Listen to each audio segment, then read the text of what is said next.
Guys, Justin with Landscaping Entrepreneur. Today is August 4th, Friday. So I just wanted to talk about a thing called check kiting that I just heard about. So basically, I got an email from my bank, Capital One,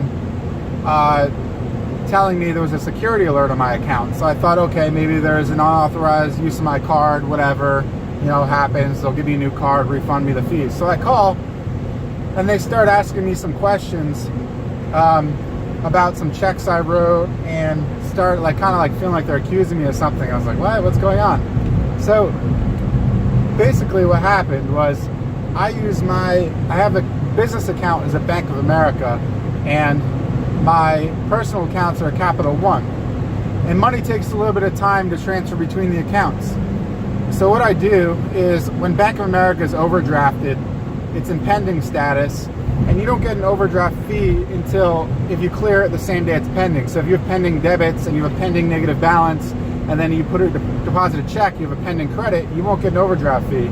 So I do that all the time due to, not the best cash flow management.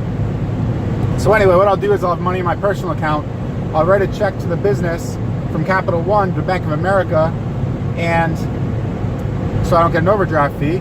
And then once we get money in, I'll pay myself back and I'll do a transfer back to my Capital One account. So I do this all the time, no issues. And on this one particular instance, I scheduled the wrong date. Instead of scheduling it 2 days out when we get all our credit card payments in from our customer, I scheduled it for the same day.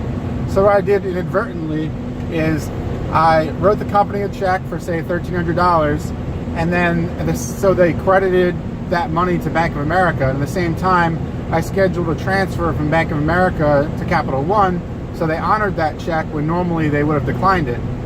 So basically, what it does is it tricks the bank into releasing funds that aren't actually there, because what ultimately ended up happening was Bank of America declined the transfer, so Capital One never got the money that they thought they were going to get.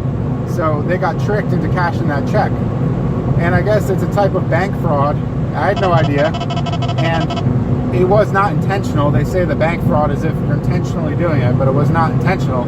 But Capital One just told me, nope, sorry, well, we no longer want to do business with you, which I thought was bullshit. And I was pretty pissed, but whatever. Now I'll go open up an account at Bank of America. I don't have to wait. I can do instant transfers. But I did like Capital One because they give you a line of credit attached to your bank account. You don't get overdraft fees.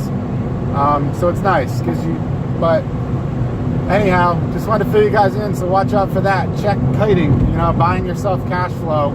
It's a day or two of money, but when you run a business, sometimes that day or two, you need the money today, not tomorrow. So anyhow, figured I'd fill you guys in. Catch up with you next time.